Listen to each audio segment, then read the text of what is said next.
और इस वक्त की बड़ी खबर, स्वतंत्र पत्रकार मनदीप पुनिया को दिल्ली की रोहिणी कोर्ट से जमानत मिली है। कोर्ट ने 25,000 के निजी मुचलके पर उन्हें जमानत देने का फैसला किया।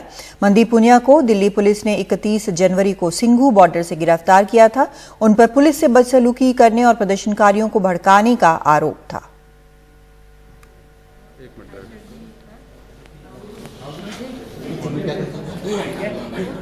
बिना किसी को बताए, बिना घर में बिना किसी को बताए किसी भी परिवार के आदमी को इस तरह से फ्रस्ट्रेट, इस तरह से सफ़र ना होना पड़े कि उसके घर का आदमी, उसके घर का बच्चा कहाँ पे है। और सीधा रुख करते हैं हमारे सहयोगी मुकेश सेंगर का, जो इस पर नजर रख रहे हैं। मुकेश, जो बेल ऑर्डर है वो अपने आप में काफी कुछ कहता है। उसमें शायद कोर्ट ने ये कहा है कि गवाह भी पुलिस, कंप्लेनेंट भी पुलिस, सब कुछ पुलिस का ही है, फिर इन्फ्लुएंस करने की बात नहीं आती है।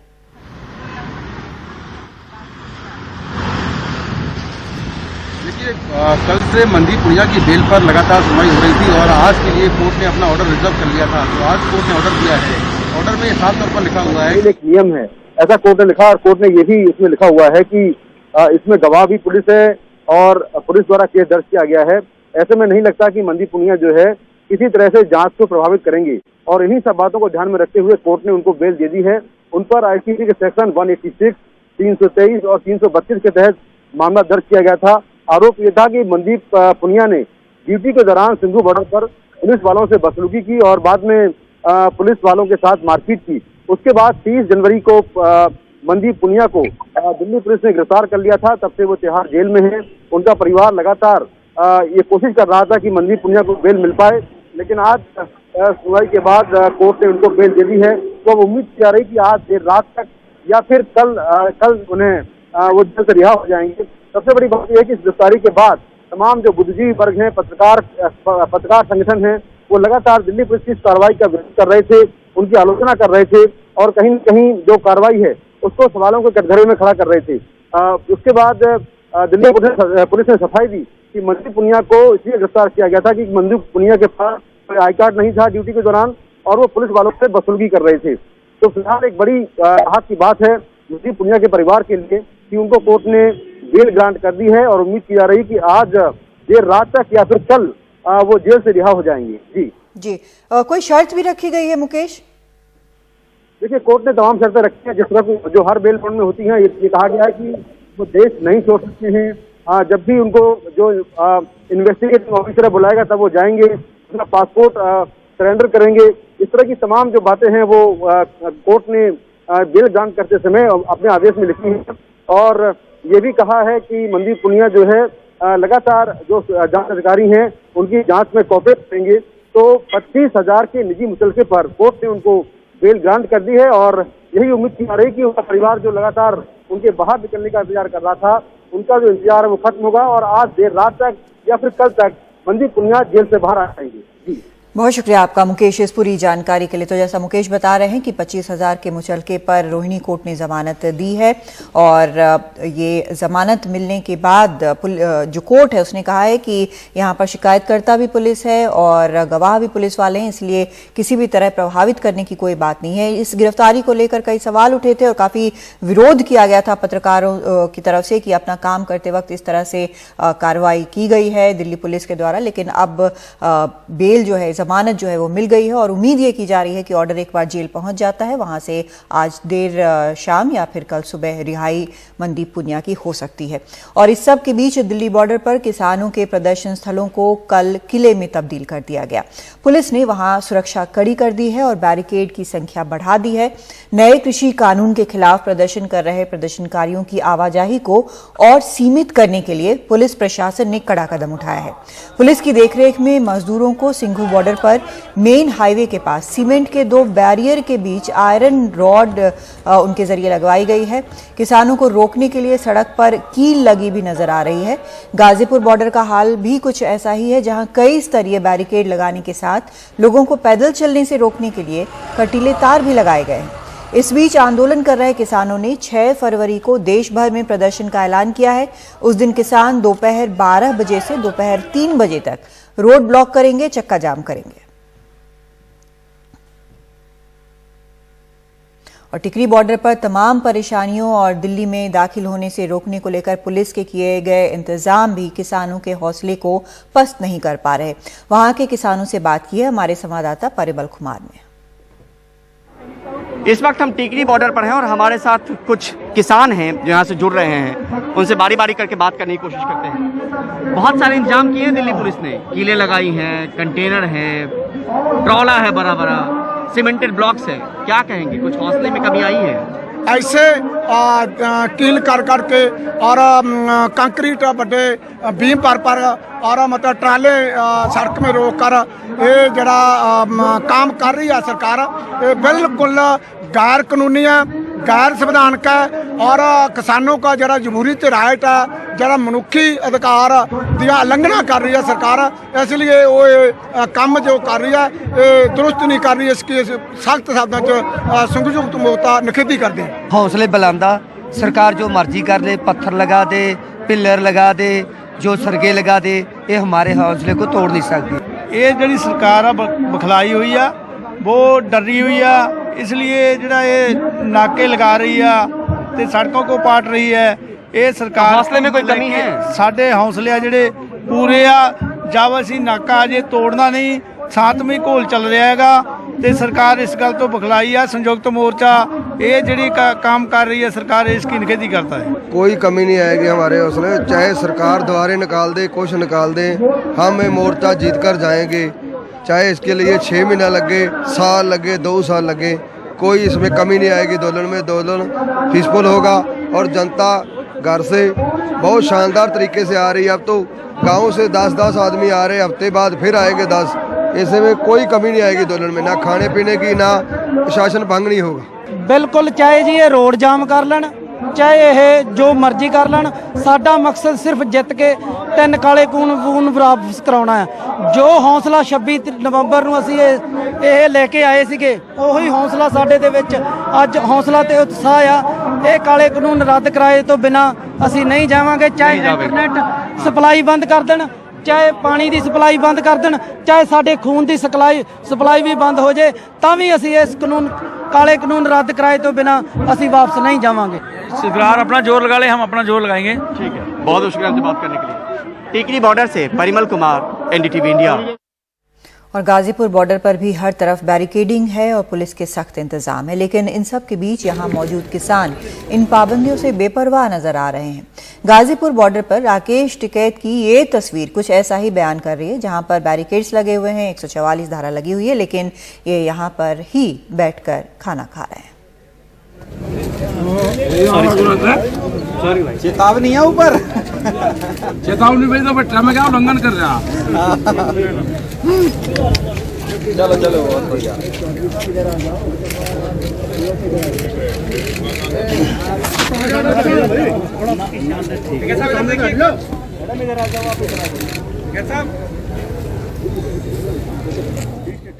और उधर कई लोग ऐसे हैं जो ये कह रहे हैं कि वो बीजेपी का साथ छोड़कर किसानों के समर्थन में गाजीपुर बॉर्डर पहुंचे हैं।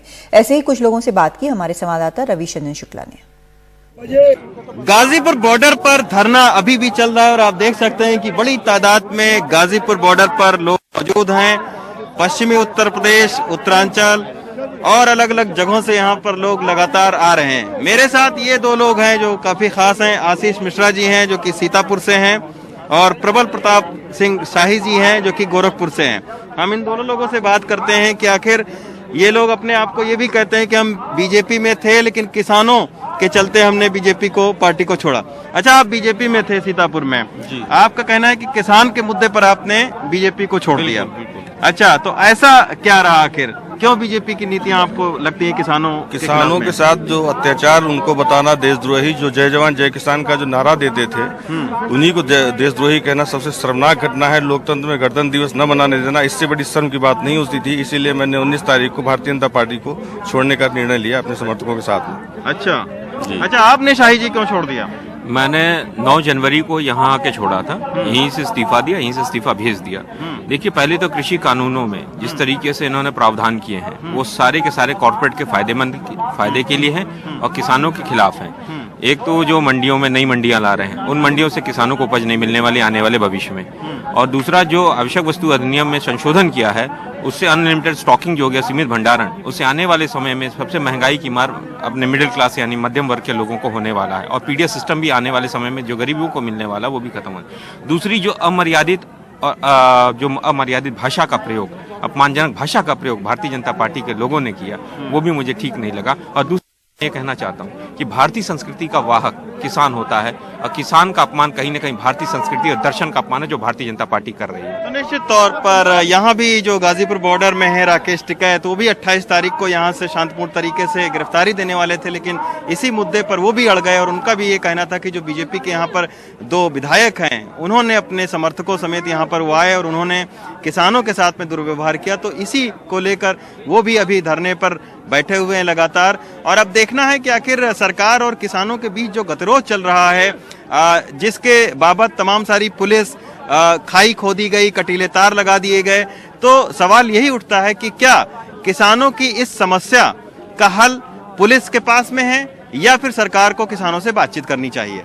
गाजीपुर बॉर्डर से एन रवि के साथ रवीश रंजन शुक्ला, एनडीटीवी इंडिया।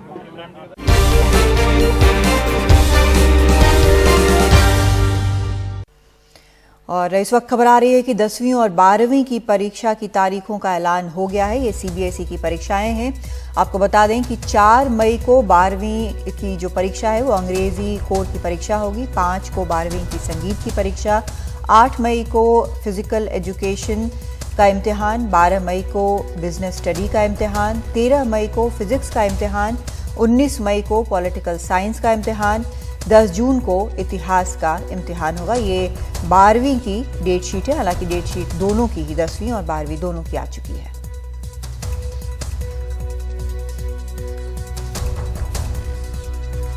और किसानों के शांतिपूर्ण प्रदर्शन के बीच 26 जनवरी के दिन दिल्ली की कुछ सड़कों और लाल किले में जमकर हिंसा हुई।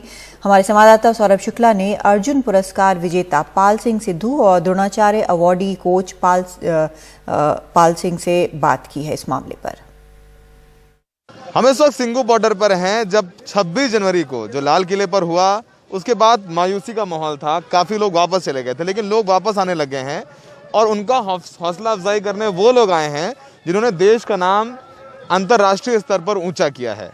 हमारे साथ ऐसे ही कुछ लोग हैं जिनसे हम बात करेंगे, जैसे कि हमारे साथ पाल सिंह सिद्धू साहब है जिनको द्रोणाचार्य अवार्ड मिला है। आप देखेंगे उनको पूर्व प्रेसिडेंट के आर नारायणन ये अवार्ड दे रहे हैं, हम आर के नारायण माफ़ कीजिएगा। और हमारे साथ बात करने के लिए करतार सिंह जी हैं जो कि ओलंपिक भी खेला है उन्होंने, अर्जुन अवार्डी हैं, पद्मश्री मिला हुआ है। हरपाल जी हैं, ये भी पहलवान रहे, इन्होंने भी देश का नाम रोशन किया है। ये तमाम लोग यहाँ पर पहुँचे हैं और लोगों को समझा रहे हैं कि शांति बनाए रखनी है और जो कुछ लाल किले में हुआ वो गलत हुआ, लेकिन उससे कहीं ना कहीं जो भेदभाव करने की कोशिश की जा रही है उससे बचना है लोगों को। सर सबसे पहले आपसे शुरू करते हैं। सर आपका पूरा नाम बताइए और अपने बारे में बताइए।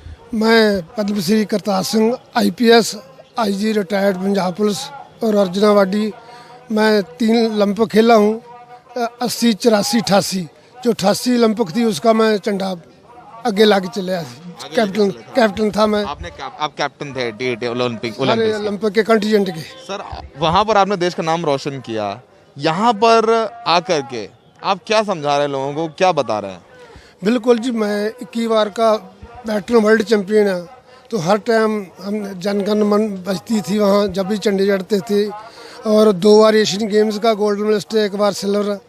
और झंडे के साथ जदों लोग इमोशनल हो जाते हैं जब स्टेज पे जनगण मन बजती है। तो यहाँ 26 के बाद दुख हुआ और इतना लोग शांतमय संघर्ष कर चल रहा था और उसको बड़ा बढ़िया ढंग से किसान लोग चला रहे थे।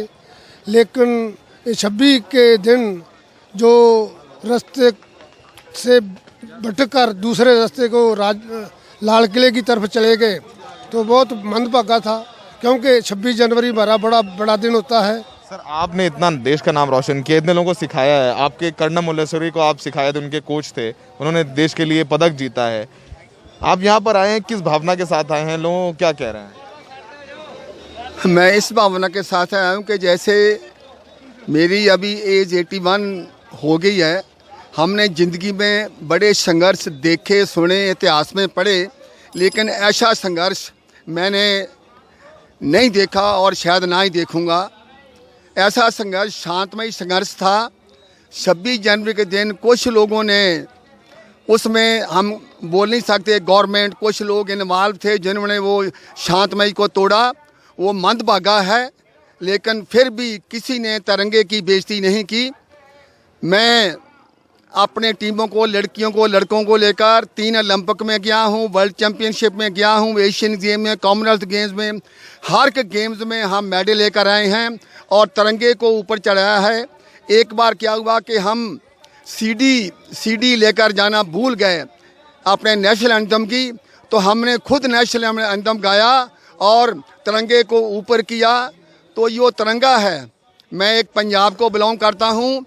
ये वो तिरंगा है जिसमें हर महीने हमारे बॉर्डर के जवानों की लाश लिपटी हुई आती है और पंजाब के लोग सब इस तिरंगे को जानते हैं और इसकी इज्जत करते हैं।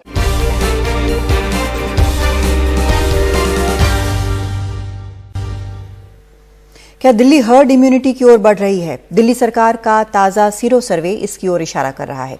इस सर्वे में कुल 28,000 लोगों के नमूने लिए गए।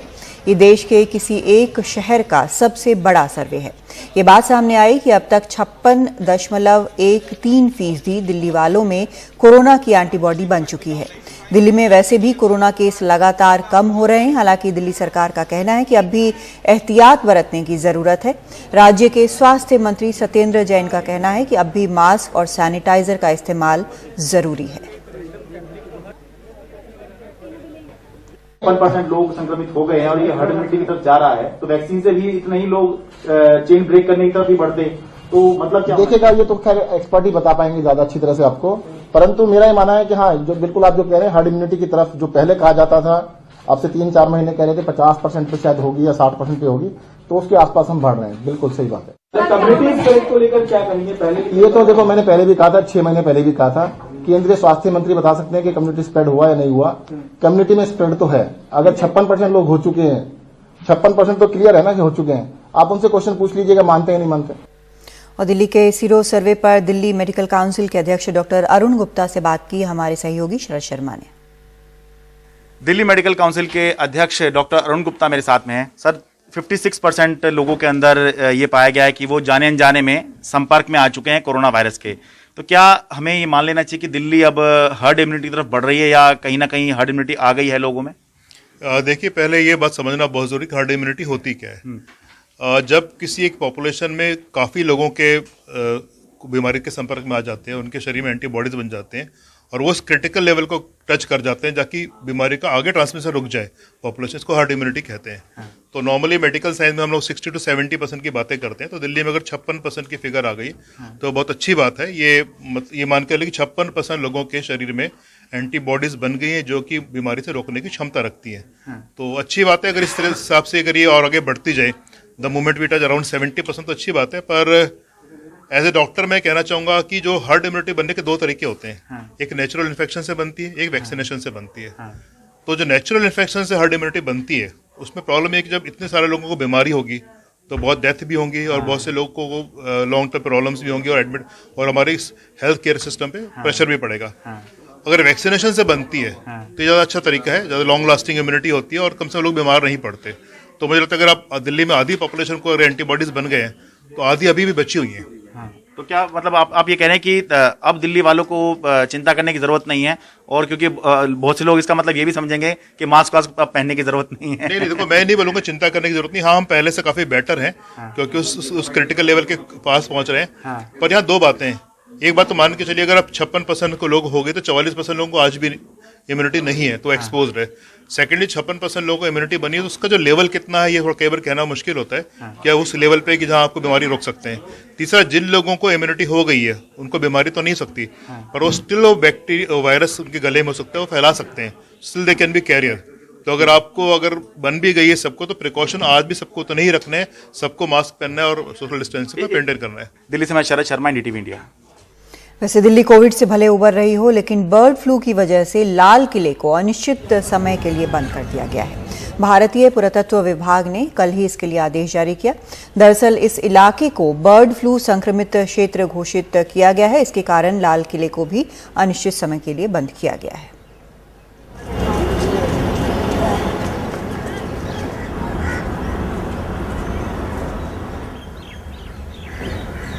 और अब बात बजट की। बजट में सरकार ने पेट्रोल और डीजल पर कृषि इंफ्रास्ट्रक्चर सेस लगाने का फैसला किया है। पेट्रोलियम मामलों के जानकार किरीट पारेख का कहना है कि इससे राज्यों की आमदनी पर बुरा असर पड़ेगा। मेरे साथ हैं तेल अर्थशास्त्री किरीट पारेख। आपकी अध्यक्षता में जो कमेटी बनी उसने सिफारिश की थी पेट्रोल के डीरेगुलेशन की, ठीक, और उसको सरकार ने, मनमोहन सरकार ने स्वीकार किया था और उसके बाद से तो वो प्रक्रिया बहुत आगे जा चुकी है। अब इस बार बजट में एक नया फैसला सरकार ने किया है, एक स्पेशल सेस लगाने का, जिसका नाम है agriculture infrastructure and development cess. ठीक है। पेट्रोल पर 2.5 रुपये और डीजल पे 4 रुपये। एक्साइज ड्यूटी इसी करस्पॉन्डिंग में घटा दी गई है, जिससे कि प्राइस तो बाजार में सेम ही रहा, लेकिन स्पेशल सेस के जरिए सरकार की कमाई बढ़ी। कैसे देखते हैं आप इस फैसले? राज्य सरकार को इससे थोड़ा कम आमदनी होगी इसमें से। और दूसरी बात यह है कि राज्य सरकार का जो एक्साइज सेल्स टैक्स लगता है, वो सेल्स टैक्स एड वैलोरम है और एक कॉस्ट ऑफ डीजल और पेट्रोल प्लस सेंट्रल एक्साइज इसकी पर लगता है। अगर ये सेंट्रल एक्साइज कम हुई तो उनका सेल्स टैक्स की आमदनी भी घटेगी। सो इसके पर स्टेट्स की इनकम पर थोड़ी सा असर आएगी, एडवर्स इम्पैक्ट। ये महत्वपूर्ण बात आप कह रहे हैं। आप ये कह रहे हैं कि एक तरफ एक्साइज ड्यूटी में जो कलेक्शन होता था उसका 42% स्टेट्स के साथ शेयर करना होता था, अब वो सरकार को कम शेयर करना पड़ेगा। और दूसरा, राज्यों को जो एड वैलोरम जो सेल्स टैक्स पे कमाई होती थी, इसमें भी क्योंकि उसमें भी कटौती होगी। नहीं, इसमें भी कटौती होगी क्योंकि कई राज्यों में से 30% सेल्स टैक्स है। अगर जो 4 रुपया घटा तो 4 रुपया पे सेल्स टैक्स, वो 30% मीन्स 1 रुपया इसका भी ज़्यादा चढ़ गया। तो 40 रुपया, 4 रुपया का 40% वुड बी 1.6 रुपीज़ और इसके साथ 1 रुपया इसमें। सो 2-2.5 रुपये का कई स्टेट को नुकसान होगा। स्टेट का सेल्स टैक्स अलग अलग होता है। मैं तो ऐसी बात करता हूँ कि कई स्टेटों में 30% असर होगा, असर कम ज़्यादा होगा, लेकिन दैट्स राइट, असर सबकी पर होगी। हमसे बात करने के लिए बहुत बहुत शुक्रिया। दिल्ली से शशिकांत झा के साथ हिमांशु शेखर, एनडीटीवी इंडिया। और पंजाब के वित्त मंत्री मनप्रीत बादल ने बजट की आलोचना करते हुए कहा कि इसमें समूचे उत्तर भारत की अनदेखी की गई है। आप इस बजट को कैसे देखते हैं? क्या आपको लगता है ये बजट आपकी जो उम्मीदें हैं उस पर खरा उतरा है? सब दरअसल अर्ज ये है कि सरकार अपनी कितनी भी बांसुरी बजाती रहे, पर जो थड़े पे आदमी बैठे होते हैं वो अपने चूल्हे से पूछते हैं कि हांडी में कुछ है कि नहीं। और जो गरीब का चूल्हा है वो तो बुझता जा रहा है और वहां तक पहुंचने में इस बजट को काफी टाइम लगेगा। पर ये इस बजट को मैं 2 पहलू से देख रहा हूं। एक तो जो पंजाब सरकार का या as a state finance minister हमारा जो नुक्ते नजर है, और दूसरा जो आम आदमी का है। तो जो बजट की ABCD थी, ABCD तो यही है क्योंकि जो बजट होता है दरअसल एक तो होता है स्टेटमेंट ऑफ अकाउंट्स और दूसरा होता है बजट की जो नेक ख्वाहिशात होती हैं। तो जहां तक नेक ख्वाहिशात हैं उसमें तो ये भरपूर है, पर जब आप स्टेटमेंट ऑफ अकाउंट्स को मैच करते हो तो वो अकाउंट्स जो हैं वो मैच नहीं करते ख्वाहिशात के साथ। और जैसे अल्लामा इकबाल का बड़ा मशहूर शेर है कि उसने तदबीर से जाग उठता है कौमों का नसीब, कभी बदलती नहीं तकदीर अरमानों से। क्या बात है। अच्छी प्लानिंग के साथ तो कौम की तकदीर बदल सकती है, पर ये अरमानों से तो नहीं बदलेगी। तो एज जो पंजाब का नुक्ते नजर है, तो मैं इस बजट में जो ABCD ढूंढ रहा था, A ढूंढ रहा था agriculture, B banking, C Covid और D डिफेंस। पर इसमें जो मुझे मिला वो ABC मिला, असम, बंगाल और चेन्नई। क्योंकि ये जो इलेक्शंस हैं इन स्टेट्स में आ रहे हैं, तो टोटल लॉपसाइडेड डेवलपमेंट जो है वो उन्होंने ये 3 स्टेट्स की तरफ दे दी।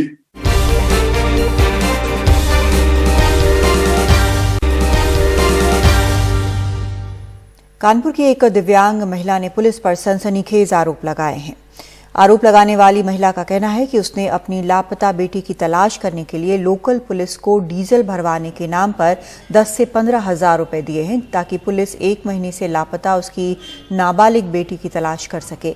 इस मामले का खुलासा तब हुआ जब ये महिला अपनी शिकायत लेकर कानपुर के पुलिस प्रमुख के पास पहुंची। वहां स्थानीय मीडिया से बात करते हुए महिला ने कहा कि काफी दौड़ भाग के बाद उसकी एफआईआर तो दर्ज कर ली गई है, लेकिन बेटी की तलाश के लिए पुलिस कुछ नहीं कर रही। महिला की ये दास्तान मीडिया में आने के बाद पुलिस की नींद खुली। पुलिस ने ट्वीट कर कहा कि जिस थाना क्षेत्र की ये घटना है उसके इंचार्ज को पद से हटा दिया गया है और उनके खिलाफ जांच बिठा दी गई है। बैठा ले बाबू, पुलिस वाले कहते डीजल डराओ और तेल डराओ तो तुम्हारी लड़की को ढूंढ करेंगे, अब नहीं कहेंगे चल यहाँ से, ऐसे गाली देते। पुलिस को नहीं दिया, झूठी नहीं बोलेंगे, पुलिस को नहीं दिया, सिर्फ डीजल तेल हमने भरवाया है बाबू। हम 3-4 गाड़ी अकबरपुर भोगनी सामान दौड़ा। सरगमा चौकी में 2 दरोगा हैं, एक दरोगा हमारी मदद कर रहा है बाबू, जो अब केस लिए वो मदद कर रहा है, जो पहले केस लिए था वो उसके माँ बाप को छोड़ दिया, पकड़ा नहीं। देखिए, इस संबंध में अभी गुड़िया ने कंप्लेंट डीआईजी साहब के समक्ष किया है।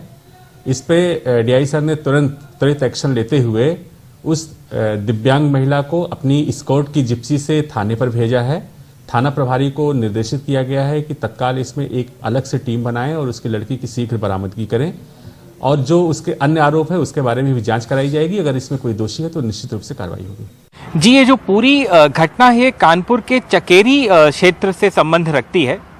ये जो महिला है काफ़ी वृद्ध हैं और ये डिफरेंटली एबल्ड हैं, इनके पैर खराब हैं। इनका ये कहना है कि 1 महीने पहले इन्होंने एक एफआईआर कराई थी जिसमें अपनी माइनर बेटी की गुमशुदगी या एलिज्ड किडनैपिंग के बारे में इन्होंने जिक्र किया था। इनका ये भी कहना है कि पुलिस ने उस समय इनसे कोई पैसे नहीं मांगे, लेकिन तब से कम 3-4 बार ये पुलिस की गाड़ियों में डीजल भरवा चुकी हैं, जिससे कि पुलिस जाके अगल बगल के इलाकों में छानबीन कर पाए और इनकी बेटी को ढूंढ पाए। इनका ये भी कहना है कि बहुत बार पुलिस उनसे बदतमीजी से बर्ताव करती है, उनसे ये कहती है कि तुम यहाँ क्यों आती रहती हो बार बार। इस तरह के आरोप भी उन्होंने लगाए हैं। ये सब कुछ तब उजागर हुआ, इसके बारे में तब पता लगा जब कल ये महिला कानपुर के जो डीआईजी कम एसएसपी हैं उनके दफ्तर पहुंची और वहाँ पे अपनी फरियाद बताई। वहाँ पे कुछ पत्रकार भी थे, उन्होंने इनकी सारी बात रिकॉर्ड किया। उसके बाद ये ट्विटर पे काफ़ी वायरल हुआ इनका वीडियो, जिसके बाद कानपुर पुलिस ने एक ट्वीट किया जिसमें उन्होंने ये बताया कि इनको एक पुलिस जिप्सी में कानपुर एसएसपी के ऑफिस से ले गया उस थाने से संबंधित एक चौकी है जहाँ पे चौकी इंचार्ज को हटा दिया गया है और एक विभागीय जाँच भी बैठा दी गई है। साथ में पुलिस का ये कहना है कि 4 टीमें उन्होंने अब लगाई हैं इनकी बेटी को ढूंढने के लिए। लेकिन जो मूलभूत सवाल है वो ये है कि ये इस तरह के वाक़ये जो हैं वो पुलिस की कार्य प्रणाली पे बहुत बड़ा सवाल उठाते हैं। और अगर एक आम आदमी के साथ पुलिस थानों में ये हो रहा है उत्तर प्रदेश में, तो ये सोचने वाली बात है कि इंसाफ, जस्टिस, किसी भी तरह की उम्मीद करना ये एक बहुत दुर्लभ चीज़ फिर हो जाती है। यहाँ पुलिस ने पिछले कुछ दिनों में बहुत अलैक्रिटी दिखाई है, बहुत सारे पत्रकारों पर एफआईआर हुआ है खबरें दिखाने के लिए। सिर्फ बड़ी खबरें नहीं है, सिर्फ नेशनल लेवल की खबरें नहीं। 3 पत्रकारों पे कानपुर देहात में इसलिए एफआईआर हुआ है क्योंकि उन्होंने एक स्टोरी की जिसमें उन्होंने ये दिखाया है कि इस जाड़े के टाइम में कुछ छोटे बच्चों को योगिक एक्सरसाइज करवाई जा रही थी समर क्लोथ्स में। तो इस पर भी एफआईआर होता है यहाँ पे। लेकिन जहाँ पे सही में किसी की मदद करने वाली बात है, वहाँ पे ये पुलिस और वहाँ पे ये फोर्स क्या सही से काम कर रही है या नहीं, ये शायद पुलिस के आला अधिकारी अगर इंट्रोस्पेक्ट करें तो हम सबके लिए अच्छा होगा। तो आप बने रहे हमारे साथ। एक छोटे से ब्रेक के बाद खबरों का सिलसिला जारी है।